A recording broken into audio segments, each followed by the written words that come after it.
내가 하는 대로 남들은 나를 대접하기 마련이다. 내가 하기 싫은 것을 남에게 시키지 말고 내가 대접받고 싶은 대로 상대를 대우하며 내가 주고 싶은 물건이 있으면 나도 상대가 원하는 물건을 줘야 한다는 말이다. 윗사람이 나를 능멸하고 아래 것들이 농간을 부리는 것은 내가 그들에게 만만하게 보였기 때문이다. 남이 나를 업신여기는데도 먹고 사는 문제에 붙들려 전전긍긍한다면 그 자리조차 지킬 수 없다. 내 마음속에서 전전긍긍을 걷어내려면 내 사심을 버려라. 벌떡 일어나 툴툴 털고 떠나면 그뿐이라는 생각을 지녀라. 내게 범접할 수 없는 느면한 기상이 있어 지위에 연연하지 않음을 보이면 남이 나를 감히 도발하지 못한다. 절대로 무례하게 굴 수 없다. 남이 내게 함부로 긁거든 스스로를 돌아보라. 그릇이 큰 사람이 되고 싶다면 반드시 네 가지를 명심하라. 첫째로 생각을 맑게 해야 한다. 생각을 맑게 하는데도 불구하고 제대로 맑아지지 않으면 더욱 맑게 하고, 둘째로 용모를 단정히 하라. 용모를 단정히 하는데도 불구하고 제대로 단정해지지 않으면 더욱 단정히 하고, 셋째로 필요한 말만 하라. 말을 반드시 필요한 것만 말하되 말을 뱉은 다음 그것이 꼭 필요치 않은 것이었다 싶어지면 더욱 잔말을 줄이고, 넷째로 무겁게 움직여라. 행동을 무겁게 하되 제대로 무거워지지 않으면 더욱 무겁게 하여 애써야 한다. 겸손은 사람을 머물게 하고, 칭찬은 사람을 가깝게 하고, 넓음은 사람을 따르게 하고, 기쁨은 사람을 감동하게 하는 법이다. 또한 말을 많이 하지 말며 격하게 화내지 마라. 자고로 옛부터 말 많은 것이 미덕으로 환영받는 경우는 없었다. 호랑이 입보다 사람의 입이 더 무섭다. 라는 말은 말 한마디로 많은 사람들이 다칠 수 있음을 경계한 말이다. 잘못 내뱉은 말들은 다시 주워 담을 수도 없으니 후에 반드시 내게 어떤 형태로도 돌아오는 것이다. 자기 안에 화를 다스릴 수 있어야 한다. 사람은 누구나 감정의 폭발을 억누르기 어려운 때가 있다.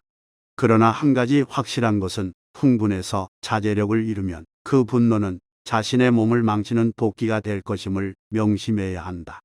흥분해서 자제력을 잃는다면 결코 그릇이 큰 사람이 되지 못하리라. 이 세 가지를 명심하라. 세상에 비스듬히 드러눕고 옆으로 삐딱하게 서고 아무렇게나 짓거리고 누나를 이리저리 굴리면서도 경건한 마음을 가질 수 있는 사람은 없다. 때문에 몸을 움직이는 것, 말을 하는 것, 얼굴빛을 바르게 하는 것이 세 가지가 살아가는 데 있어서 가장 우선적으로 마음을 기울여야 할 것이다. 이 세 가지는 난폭하고 거만한 것을 멀리하고 어긋난 것을 멀리하고 무도움을 가까이 한다는 의미다. 이 세 가지도 못하면서 다른 일에 힘쓴다면 비록 하늘의 이치에 통달하는 재주가 있고 다른 사람보다 뛰어난 식견을 가졌다 하더라도 결국은 발꿈치를 땅에 붙이고 바로 설 수 없게 되어 어긋난 말씨, 잘못된 행동, 도적질, 대학 이단이나 잡술 등으로 흘러 결국에는 걷잡을 수 없게 될 것이다. 함부로 칭찬하지 마라. 실없이 칭찬하면 말이 무게를 잃는다. 근거 없이 비방하면 비난이 내게로 돌아온다. 지위가 높은 사람의 한마디는 아랫사람의 인생을 들었다 놓았다 한다. 좋은 말도 가려서 하고 충고도 살펴서 하라. 무심코 던지는 한마디가 비수가 되어 박힌다. 뜻없이 한 행동이 걷잡을 수 없이 커진다. 말과 행동이 살에 깊지 못해 원망을 사고 재앙을 부른다. 아무리 맛난 음식도 입에 들어가자마자 더러운 물건이 된다. 먹다 뱉은 음식은 아무도 거들떠보지 않는다. 음식이란 어차피 목구멍을 넘기기도 전에 더러워지고 뒷간에 가면 똑같다. 대중을 통솔하는 길은 위엄과 신용뿐이다. 대중을 통솔하기 위해 필요한 것은 위엄과 신용이다. 청렴한 모습을 보일 때 위엄이 생기며 청렴은 바로 공명정대합니다. 공명정대함은 마음에 치우침이 없는 것이다. 치우치지 않고 막힌 것이 없을 때 비로소 위엄을 확보할 수 있다. 또한 신용이 있어야 한다. 신용은 신뢰다.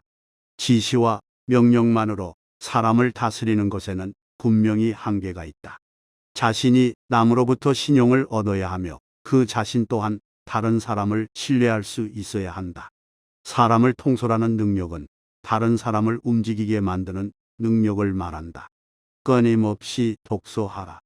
오직 독서 이 한 가지 일 위로는 옛 성년을 조차 함께할 수 있게 하고 아래로는 백성을 깊이 깨우칠 수 있게 하며 신명에 통달하게 하고 임금의 정사를 도울 수 있게 할 뿐 아니라 인간으로 하여금 짐승과 벌레의 부류를 벗어나 저 광대한 우주를 지탱하게 만드니 독서야말로 우리들의 본분이라 하겠다. 또한 쉬지 말고 기록하라. 기억은 흐려지고 생각은 사라진다. 머리를 믿지 말고 손을 믿어라. 얄팍해지는 것을 경계하라. 옳지 못한 일은 결코 해서는 아니 된다. 천하에는 두 가지 큰 기준이 있는데 하나는 옳고 그름의 기준이요 다른 하나는 이롭고 해로움의 기준이다. 옳은 것을 지켜서 이익을 얻는 것이 가장 높은 등급이요. 그 다음은 옳은 것을 지켜서 해를 받는 것이며 그 다음으로는 나쁜 것을 쫓아 이익을 얻는 것이며 가장 나쁜 등급은 나쁜 것을 쫓아서 해를 보는 것이다. 경박함을 끊어라. 한두 끼 굶고 삐쩍 마르거나 한 끼 배불리 먹고 금세 표가 나는 것은 천한 짐승들의 일이다. 상황의 작은 변화에 일이 일비하는 것은 군자의 몸가짐이 아니다. 이랬다 저랬다 감정의 기복이 잦은 것은 내면의 수양이 그만큼 부족한 탓이다. 한치 앞을 내다보지 못한 채 들뜨고 가라앉지 마라. 세상을 다 얻은 양 날뛰지도 말고 세상이 다 끝난 듯 한숨 쉬지도 마라. 바람이 불어 흔들 수 있는 것은 표면의 물결뿐이다. 그 깊은 물속은 미동조차 않는다. 운송 깊은 속내를 지녀 경박함을 끊어라. 스스로 떳떳하라. 자라보고 놀란 가슴, 솥뚜껑 보고 놀란다. 내가 잘못한 것이 없는데 남들이 이러쿵 저러쿵 말하면 안절부절 못한다. 내가 특별히 잘한 것이 없는데 남들이 칭찬하면 덩달아 우쭐댄다. 문제는 항상 내 안에 있다. 일이 잘못되면 스스로를 반성할 뿐 남을 탓하지 마라. 내 스스로 떳떳하면 누가 뭐라 해도 굽히지 않고 밀고 나가라. 날마다 진보하여 큰 그릇이 되려거든 호연한 기상을 길러라.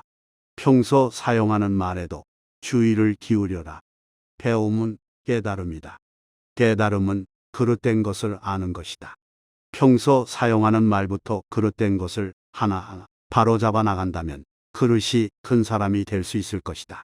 부끄러움을 남기지 마라. 이 편지가 번화가에 떨어져 나의 원수가 펴보더라도 내가 죄를 얻지 않을 것인가를 반드시 생각하면서 써야 하고 또 이 편지가 수백 년 동안 전해져서 안목 있는 많은 사람들의 눈에 띄더라도 조롱받지 않을 만한 편지인가를 생각해야 한다. 윗사람의 총애를 과감하게 거부하고 윗사람의 존경을 받아라. 윗사람의 존경을 받고 싶다면 아첨하는 것이 아니라 당당하고 떳떳하게 할 말을 해야 한다.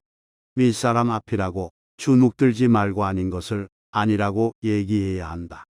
아랫사람의 작은 잘못은 너그러이 용서하라. 아랫사람의 작은 잘못을 보고도 마치 말 못하는 사람인 것처럼 침묵을 지키고 화를 내지 말라. 말의 무게는 내가 생각하는 것보다 막중한 법이다. 그들은 너를 대접하고 마음으로 존경하게 될 것이니 가볍게 움직이지 않아야 하는 법이다. 휘둘리지 마라. 진정한 어른이란 무엇인가를 생각하라. 진정한 어른은 살아온 경험과 겪어온 세월에 휘둘리지 않는 사람을 말한다. 하지만 인간의 마음은 늘 휘청거리는 법으로 그 중심을 단단히 붙잡아야 한다. 혼자 있더라도 품위를 지켜라. 주변에 다른 사람이 없더라도 몸가짐을 바르게 하고 혼잣말을 하더라도 못된 말을 하지 않도록 해야 한다. 혼자 있을 때에도 삼가고 단정함을 유지하는 것이 바른 삶의 자세이다. 재물에 욕심을 갖지 마라. 사람들은 재물을 크게 욕심내지만 재물보다 더욱 큰 것을 욕심내는 경우에는 재물을 버리고 취하지 않기도 한다. 작은 것을 취하려고 큰 것을 포기하지 말고 큰 뜻을 위해 작은 재물 정도는 내려놓아라. 이것은 소탐대실에 대비해 대탐소실이라 할 수 있다. 탐욕을 경계하라. 탐욕은 항상 경계해야만 한다. 뇌물을 받으면 청렴을 잃는 것이고 이는 스스로에게 죄를 짓는 일이다. 누군가 나에게 과다한 선물을 준다면 절대 받지 말아야 한다. 청렴한 자일지라도 자신의 청렴함을 과시해서도 안 된다. 청렴함은 과시의 수단이 아닌 그저 본분을 따릅니다. 자신의 청렴함으로 남을 협박하거나 청렴하지 못한 자를 업신여겨서도 안 된다. 누군가에게 인정받기 위해서가 아니라 스스로에게 떳떳하기 위해 청렴해야 하는 것임을 결코 잊어서는 안 된다. 다산 정량용은 여러 저서를 남겼습니다. 그는 청렴을 강조했으며 사람의 그릇을 강조한 당시에 최고의 학자였습니다. 백성을 사랑하는 근본은 아껴 쓰는 데 있고 아껴 쓰는 근본은 검소하게 말하는 데 있다. 검소한 연후에나 능히 청렴할 수 있고 청렴한 연후에나 능히 자애로울 수 있으니 검소한 자가 되는 그 자체가 백성을 다스리는 수장의 의무라는 말을 남기며 백성과 관리들을 어진 방식으로 그들을 밟고 바른 곳으로 안내하려 하였습니다. 그는 유배지에서도 희망을 놓지 않고 힘든 상황 속에서도 지필에 대한 열정을 보였습니다. 그러한 열정을 바탕으로 16년 동안 유배 생활을 하면서도 매우 광범위한 주제를 다룬 70여 권의 귀중한 원고를 남겼습니다. 또한 유학자 겸 실학자 겸 법과 형사재판과 법의학에도 일가견이 있었고 지리학과 의학 등 다방면에 손을 댄 다재다능한 학자이기도 합니다. 다산 정량용의 조언이 오랜 시간과 시대를 관통하면서도 지금까지 적용되는 것은 지금도 여전히 가치가 있고 현대를 사는 사람들에게 통찰력을 주기 때문이 아닐까 싶습니다. 오늘도 좋은 하루 보내시길 바랍니다.